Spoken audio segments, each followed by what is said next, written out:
दोस्तों हाल ही में मैंने मर्दिनी नाम की एक मर्डर मिस्ट्री मूवी देखी है जो कि 2022 में रिलीज हुई थी। इस फिल्म को डायरेक्ट किया है वी किरण कुमार जी ने और IMDb पर मिले है इस फिल्म को 7.2 आउट ऑफ 10। इस कहानी में जानवी नाम की एक लड़की की रात को जंगल वाले एरिया में हत्या हो जाती है। अगले दिन जब पुलिस क्राइम लोकेशन पर पहुंचती है तो यहाँ पर उन्हें पता चलता है कि जानवी को बहुत ही बेरहमी से मारा गया है। अब उसके बाद इस केस को सॉल्व करने की पूरी जिम्मेदारी सिया दुर्गा के ऊपर आ जाती है। लेकिन बहुत ज्यादा कोशिश करने के बावजूद भी दुर्गा उस किलर को पकड़ नहीं पा रही थी। उसका सीनियर ऑफिसर, पॉलिटिशियन, ये सभी लोग उसके खिलाफ हो जाते हैं और तो और इस केस में दुर्गा की खुद की भी जान खतरे में पड़ जाती है। उसके ऊपर भी जानलेवा हमला होता है। तो अब ऐसे में दुर्गा इस केस को कैसे सॉल्व करेगी, यही देखेंगे हम आज की थ्रिलर कहानी में। दोस्तों इस कहानी के एंडिंग में एक धमाकेदार ट्विस्ट आपका इंतजार कर रहा है, इसलिए वीडियो को एंड तक जरूर देखना। तो दोस्तों अगर आपको हमारे एक्सप्लेनेशन वीडियोस पसंद आते हैं तो वीडियो को लाइक और चैनल को सब्सक्राइब जरूर कीजिए। चलिए शुरू करते हैं आज की कहानी। कहानी की शुरुआत में हम जानवी नाम की एक लड़की को देखते हैं। वो रोते हुए एक पार्टी से बाहर आती है और अपनी स्कूटी लेकर वहाँ से जाने लगती है। उसके दोस्त उसे रोकने के लिए पीछे भी आते हैं, लेकिन अब यहाँ जंगल के रास्ते से जाते वक्त हम देखते हैं कि उसके पीछे पीछे एक लाल कलर की कार आ रही होती है और वो कार वहाँ से जाते वक्त जानवी की स्कूटी को थोड़ा सा धक्का देकर वहाँ से चली जाती है। जानवी स्कूटी के साथ वहाँ पर गिरती है, लेकिन वो कार वाले उसकी कोई भी मदद नहीं करते और वहाँ से ऐसे ही चले जाते हैं और ये सीन यहीं पर कट हो जाता है। अब दोस्तों उसके अगले सीन में हमें रिचर्ड नाम के एक बंदे को दिखाया जाता है जो कि यहाँ पर अपने कुछ लोगों के साथ ड्रग्स सप्लाई करने का काम करता है। लेकिन इतने में ही वहाँ पर सिया दुर्गा पहुँचती है और रिचर्ड को पकड़कर उसके ऊपर गन पॉइंट आउट करती है। अब यहाँ पर रिचर्ड डर के मारे नहीं रुकता। दुर्गा के उन लोगों के साथ जबरदस्त फाइटिंग होने लगती है, लेकिन यहाँ पर दुर्गा उन सभी लोगों की अच्छी तरीके से धुलाई करती है। उनके हड्डी पसले एक करने के बाद वो रिचर्ड को पकड़कर कहती है कि अब तुम्हारा खेल खत्म, अब पड़े रहना उम्र भर जेल की सलाखों के पीछे। अब उसके बाद अगले सीन में हम टीवी पर न्यूज देखते हैं कि यशवंत नगर में पुलिस ने बेहतरीन काम किया है। सिया दुर्गा ने ड्रग्स की स्मगलिंग करने वाले रिचर्ड को पकड़ लिया है।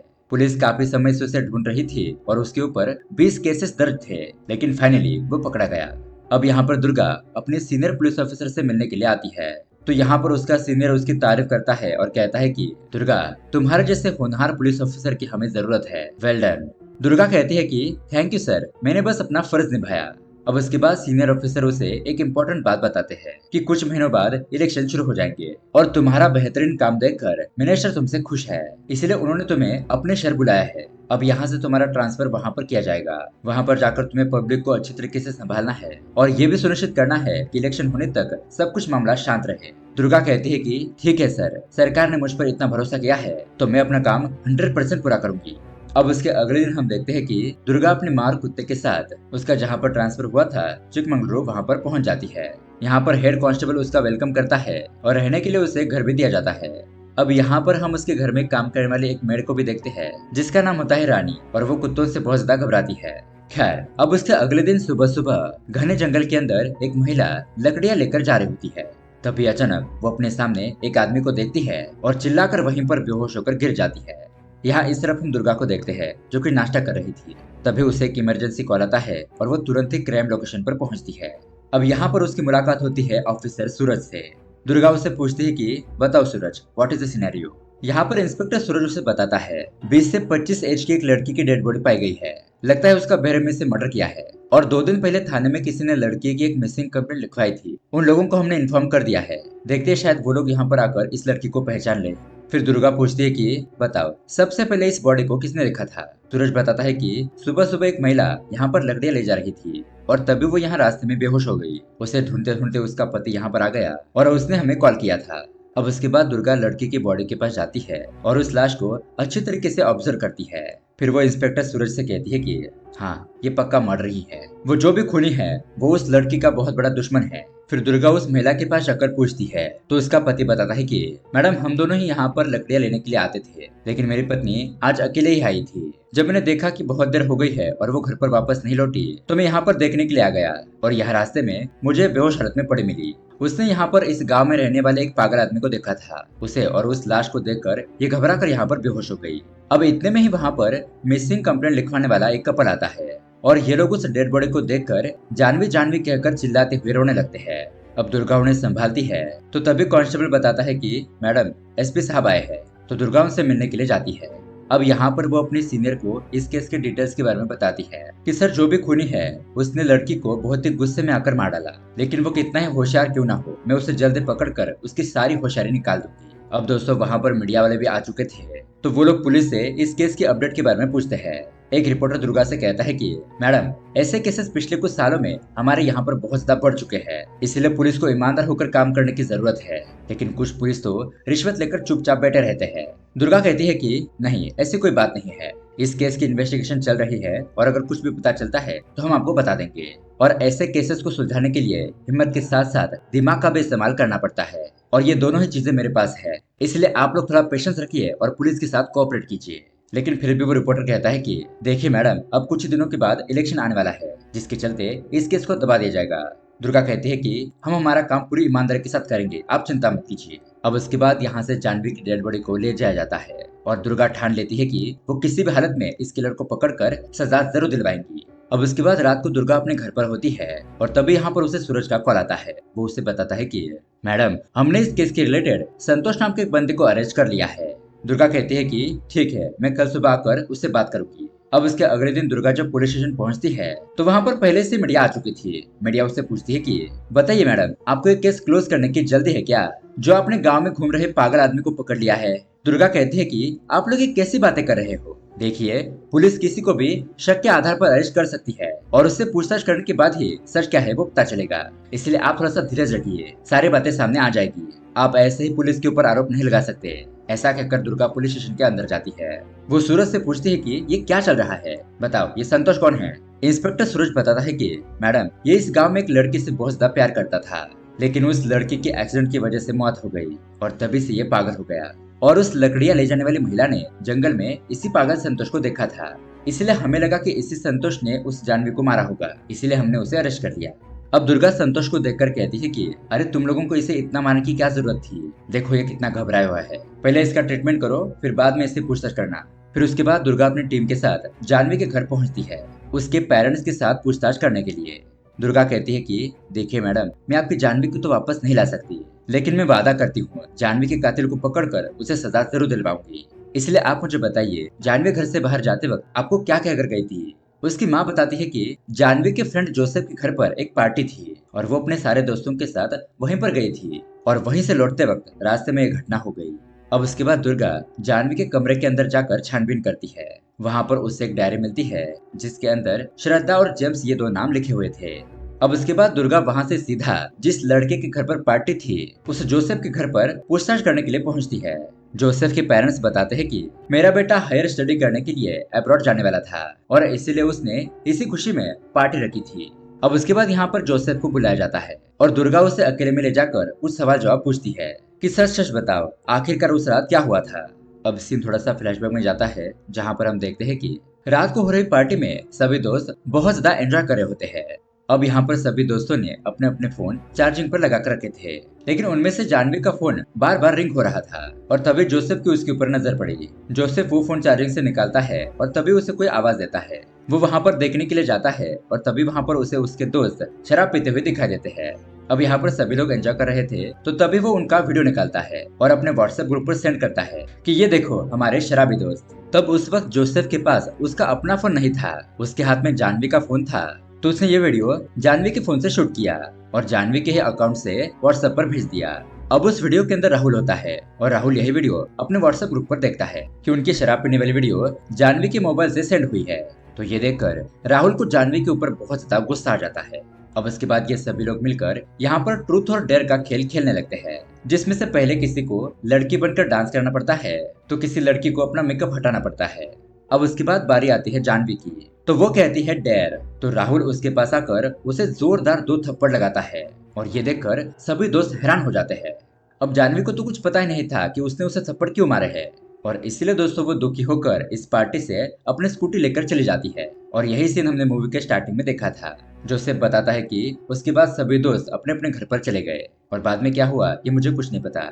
अब दोस्तों पहले तो इस जोसेफ को थप्पड़ मारना चाहिए, उसका एक मजाक, उसकी एक गलती की वजह से बेचारी जानवी की जान चली गई और इंस्पेक्टर दुर्गा भी उसे यही कहती है उस रात तुम ये गलती नहीं करते तो रात को वो रोते हुए अपने घर की तरफ नहीं जाती, इसलिए आइंदा ऐसा मजाक करने से पहले 100 बार सोचना। फिर वो उसे श्रद्धा और जेम्स के बारे में पूछती है जो नाम उसने उस डायरी में पढ़े थे, जो उसे बताता है कि हाँ, मैं श्रद्धा को जानता हूँ, लेकिन इसके बारे में बहुत ही अच्छी तरीके से आपको आपके कांस्टेबल अर्जुन बता पाएंगे। अब ये लोग गाड़ी से जा रहे होते हैं, तब उसी वक्त दुर्गा कांस्टेबल अर्जुन से पूछती है कि सर, आपको श्रद्धा के बारे में पता था तो आपने हमें क्यों नहीं बताया? तो कांस्टेबल अर्जुन बताता है कि मैडम, श्रद्धा मेरी बेटी है। बचपन में ही उसकी माँ गुजर गई, तब से मैं ही उसकी देखभाल कर रहा हूँ, लेकिन मेरी पुलिस की नौकरी होने की वजह से मैं अपनी बेटी को ज्यादा वक्त नहीं दे पाता, जिससे कि मेरी बेटी अकेलेपन का शिकार हो गई। वो अकेले ही रहने लगी। लेकिन कुछ साल बाद उसकी मुलाकात जानवी से हुई और मैंने देखा कि जानवी से मिलने के बाद मेरी बेटी खुश रहने लगी और वही उसकी इकलौती फ्रेंड थी, जिसके साथ वो हर पल रहा करती थी। लेकिन मैडम, अब जानवी भी हमें छोड़कर चली गई है, इसीलिए मेरी बेटी डिप्रेशन में चली गई। अब उसके बाद दुर्गा एसपी राकेश के पास जाती है और उसे बताती है कि सर, हमें इस केस में एक लीड मिली है, राहुल। उसका और जानवी का पार्टी वाली रात में झगड़ा हुआ था और रात को ही वो दोनों वहाँ से निकल गए थे। उसके बाद क्या हुआ किसी को कुछ नहीं पता। एसपी राकेश कहता है कि तुम्हें पता है ना, वो रविंद्र साहब का बेटा है, वो इस एरिया के बहुत बड़े पॉलिटिशियन है, इसलिए तुम्हें उसके साथ पूछताछ करते वक्त थोड़ा केयरफुली रहना होगा। दुर्गा ठीक है ऐसा कहकर सीधा रविंद्र के पास पूछताछ करने के लिए चली जाती है। अब यहाँ पर पहुंचने के बाद रविंद्र दुर्गा को उसकी सारी कुंडली बताता है, मतलब कि इससे पहले उसने एक ड्रग्स माफिया को पकड़ लिया था। दुर्गा का रिकॉर्ड बढ़िया है और उसने आज तक जो भी केस अपने हाथ में लिया है उसे सॉल्व करके ही मानी है। अब ये सारी बातें सुनने के बाद वो थैंक यू कहती है। फिर वो कहती है कि सर, मैं यहाँ पर इसलिए आई हूँ क्योंकि मुझे आपके बेटे से पूछताछ करनी है। रविंद्र कहता है कि हम जनता के सेवक हैं और आप मेरे बेटे से पूछताछ कर सकती हो, लेकिन फिलहाल वो 2 दिन के लिए कहीं बाहर गया है, वो जैसे ही वापस लौटेगा मैं आपको बता दूंगा। तो ठीक है ऐसा कहकर दुर्गा वहां से चली जाती है।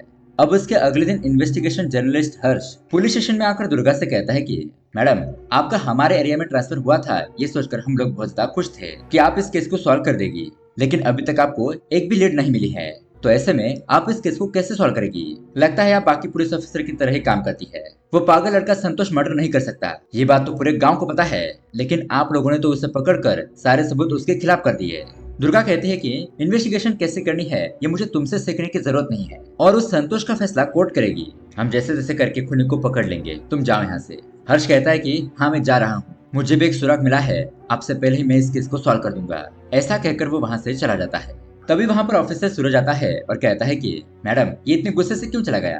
दुर्गा कहती है कि ये मुझे इन्वेस्टिगेशन कैसे करनी है ये सिखा रहा था और बता रहा था कि उसके पास कोई सबूत है। सूरज कहता है कि मैडम, हमें उससे थोड़ा अच्छा रिश्ता बनाकर रखना होगा, शायद ये केस सॉल्व करने में वो हमारी मदद करे।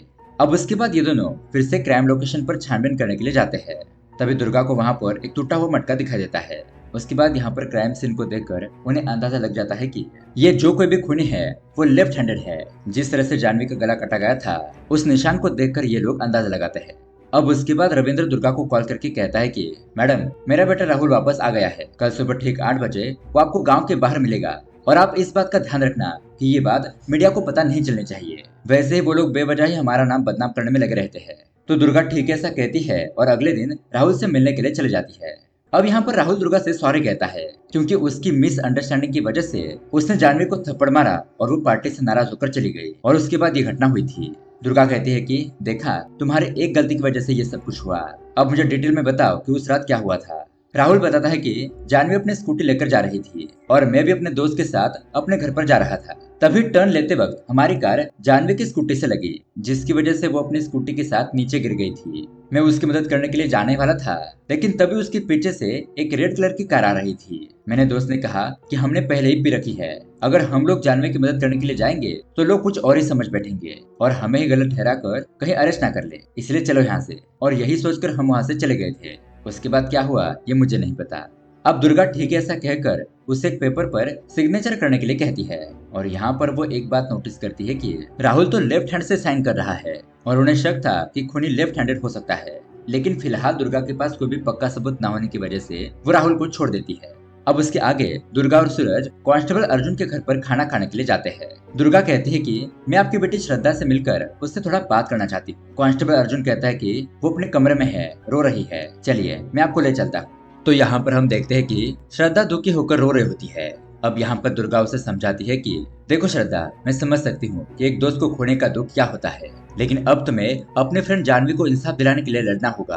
तुम्हें ऐसे दुखी रहकर बात नहीं चलेगी श्रद्धा, तुम्हें हिम्मत से काम लेना होगा। अगर तुम मुझे अपनी बड़ी बहन मानती हो और मुझे कुछ बताना चाहती हो तो इस नंबर पर कॉल करना। लेकिन तभी यहाँ पर श्रद्धा उसके गले लगती है अब उसके बाद माहौल थोड़ा सा नॉर्मल होता है और फिर ये लोग अच्छे से खाना खाते हैं। अब वहां से जाने के बाद सूरज दुर्गा से पूछता है कि तो मैडम, क्या श्रद्धा ने आपको कुछ जानकारी दी? दुर्गा कहती है कि नहीं, फिलहाल तो नहीं, और ये सही टाइम भी नहीं है उससे कुछ पूछने का। अगर कुछ बताना होगा तो वो खुद ही हमें बता देगी। अब उसके बाद ये लोग अपने अपने घर चले जाते हैं। लेकिन यहाँ पर रास्ते में ऑफिसर सूरज को वो जर्नलिस्ट हर्ष दिखाई देता है। हर्ष एक दुकान पर आकर सिगरेट मांग रहा होता है, लेकिन उस आदमी ने तो अपना दुकान बंद कर दिया था। अब सूरज अपनी गाड़ी से उतरकर उससे कहता है कि ये लो सिगरेट, वैसे काम कैसे चल रहा है तुम्हारा?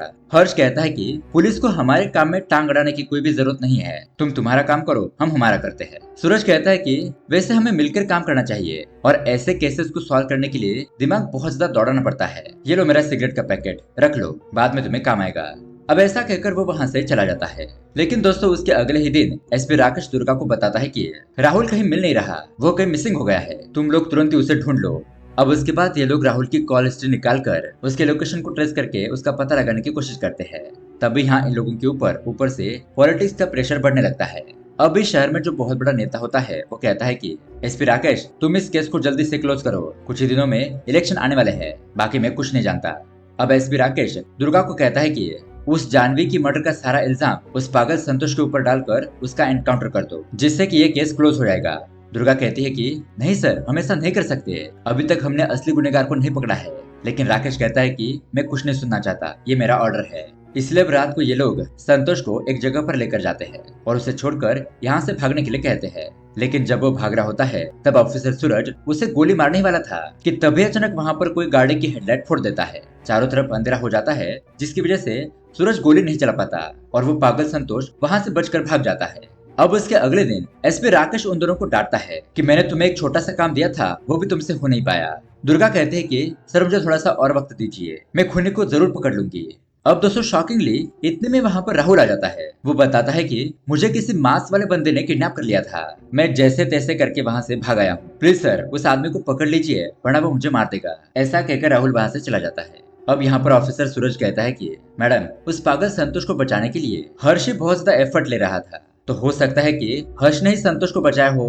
तो दुर्गा सूरज को हर्ष के घर पर जाकर छानबीन करने के लिए कहती है। इतने में ही यहाँ पर श्रद्धा दुर्गा को कॉल करती है और बताती है कि मैडम, मुझे आपको कुछ बताना है, आप मेरे घर पर आ जाइए। तो दुर्गा और कांस्टेबल अर्जुन घर पर पहुंच जाते हैं। लेकिन दोस्तों यहाँ का नजारा देखकर उनके तो पैरों तले जमीनें खिसक जाती है, क्योंकि श्रद्धा की आत्महत्या की वजह से मौत हो चुकी थी। अब ये झटका लगा ही था कि तभी ऑफिसर सूरज दुर्गा को कॉल करके बताता है कि मैडम, यहाँ पर जर्नलिस्ट हर्ष को किसी ने मार दिया है। और इन दोनों की खून की खबर सुनकर दुर्गा तो हैरान हो जाती है, उसे कुछ समझ नहीं आ रहा था कि क्या चल रहा है। और इस घटना से अब कुछ दिन के लिए दुर्गा थोड़ी सी डिस्टर्ब भी हो जाती है। उसके बाद एसपी राकेश उसे कॉल करके बताता है कि मुख्य अधिकारी तुमसे मीटिंग में बात करना चाहते हैं। तो उसी दिन शाम को मीटिंग बुलाई जाती है और यहाँ पर राजेंद्र और एक बहुत बड़े पार्टी का नेता दुर्गा से पूछता है कि तुम अभी तक क्या कर रही हो, तुम्हें अभी तक इस केस को सॉल्व कर देना चाहिए था।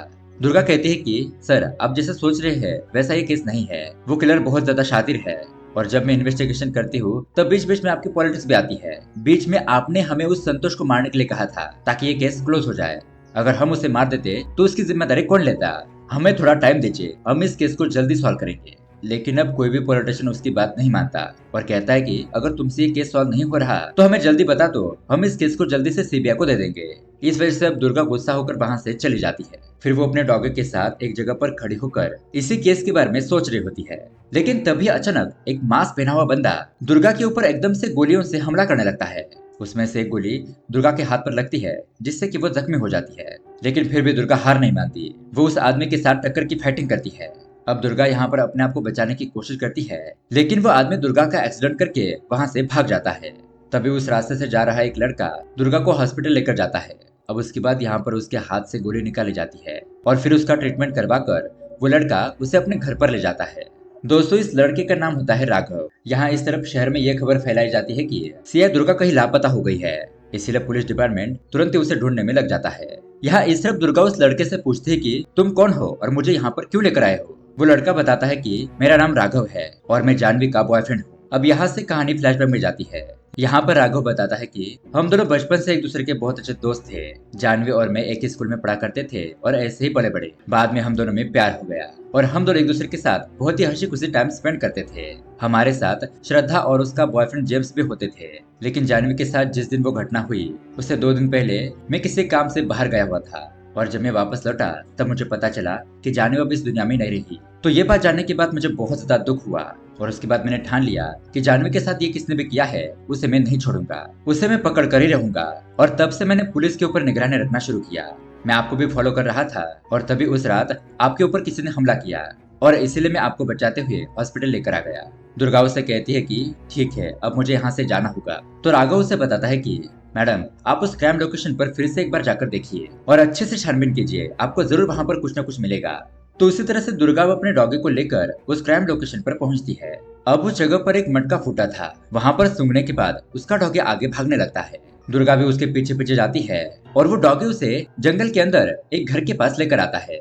दुर्गा को वहाँ पर एक आदमी दिखाई देता है और दुर्गा को देखते ही वो आदमी वहाँ से भागने की कोशिश करता है, लेकिन जैसे तैसे करके दुर्गा उस आदमी को पकड़ ही लेती है। अब यहाँ पर वो उसे पूछती है कि बताओ, तुमने जानवी को क्यों मारा? वो आदमी कहता है कि मैं उस लड़की को क्यों मारूंगा, मैं तो उस लड़की को जानता भी नहीं। और दोस्तों ये सीन यहीं पर कट हो जाता है। उसके बाद हम देखते हैं कि दुर्गा एक बहुत बड़े पहाड़ी इलाके में आ जाती है। यहाँ से वह ऑफिसर सूरज को कॉल करती है और तुरंत ही यहाँ पर आने के लिए कहती है कि जानवी केस के रिलेटेड मुझे एक सुराग मिला है जिससे कि हम जल्दी किलर को पकड़ सकते हैं। सूरज कहता है कि मैडम आप ठीक तो है ना, आप कहाँ पर लापता हो गई थी? दुर्गा कहती है कि वो तुम्हें मैं सब कुछ बताऊंगी, तुम यहाँ पर आ जाओ। अब उसके थोड़ी देर बाद ऑफिसर सूरज उस जगह पर पहुंच जाता है और दोस्तों यहाँ पर आता है बहुत बड़ा ट्विस्ट। दुर्गा यहाँ पर सूरज को थप्पड़ लगाती है और पूछती है कि बताओ तुमने ये सब कुछ क्यों किया? सूरज कहने लगता है कि मैडम ये आप क्या बोल रही है, मैंने क्या किया है? लगता है आपको कुछ गलत फहमी हुई है। दुर्गा कहती है कि नहीं, मुझे सब कुछ पता चल चुका है, अब तुम्हें मुझे सब कुछ सच बताना ही होगा। और तब यहाँ पर सूरज जोर जोर से हंसने लगता है और वो कहता है कि हाँ, मैंने ही जानवी को मारा है, उस श्रद्धा और उस जर्नलिस्ट को भी। सूरज कहता है कि ये सब कुछ पता चलने के बावजूद भी तुम मेरा कुछ नहीं बिगाड़ सकती क्योंकि तुम्हारे पास कोई भी सबूत नहीं है। तुम जानना चाहती हो मैंने जानवी को क्यों मारा? अब दरअसल दोस्तों जानवी पढ़ाई करने के लिए अब्रॉड जाने वाली थी, इसलिए वो पासपोर्ट वेरिफिकेशन करने के लिए पुलिस के पास जाती है। लेकिन सूरज की जानवी के ऊपर गंदी नजर होती है। वो उसे यहाँ पर बेतुके सवाल पूछने लगता है कि तुम बाहर के देश में जाकर पढ़ना क्यों चाहती हो, बेवजह ही अपने माता पिता के पैसे खर्च कर रही हो, तुम्हारे जैसी लड़कियां ऐसे ही बाहर जाकर अय्याशी करती है।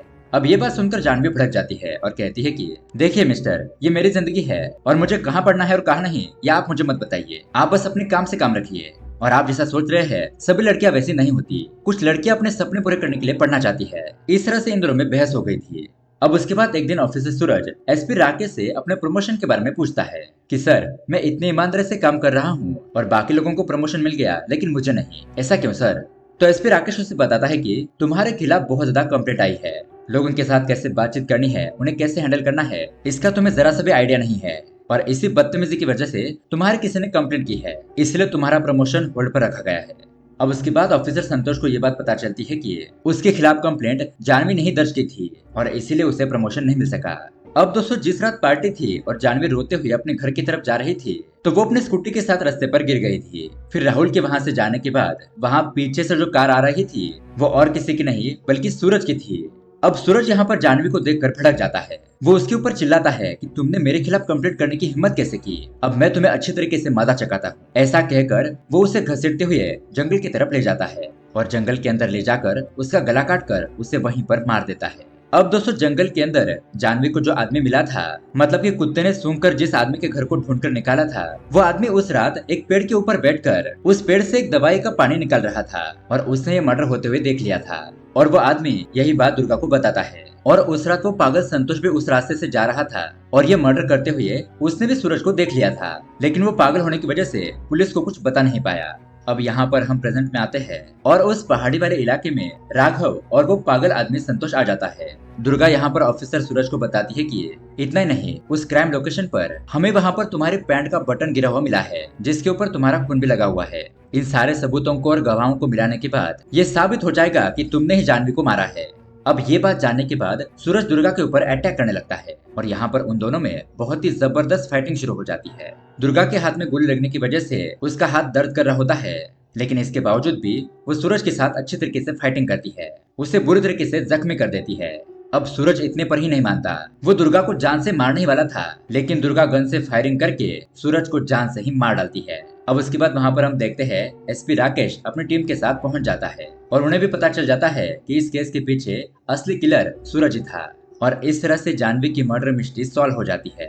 तो दोस्तों ये मूवी आपको कैसी लगी हमें कमेंट करके जरूर बताइएगा। साथ ही ऐसे ही अमेजिंग मूवी देखने के लिए हमारे चैनल को सब्सक्राइब जरूर कीजिए। मिलते हैं अगली वीडियो में। Thanks for watching.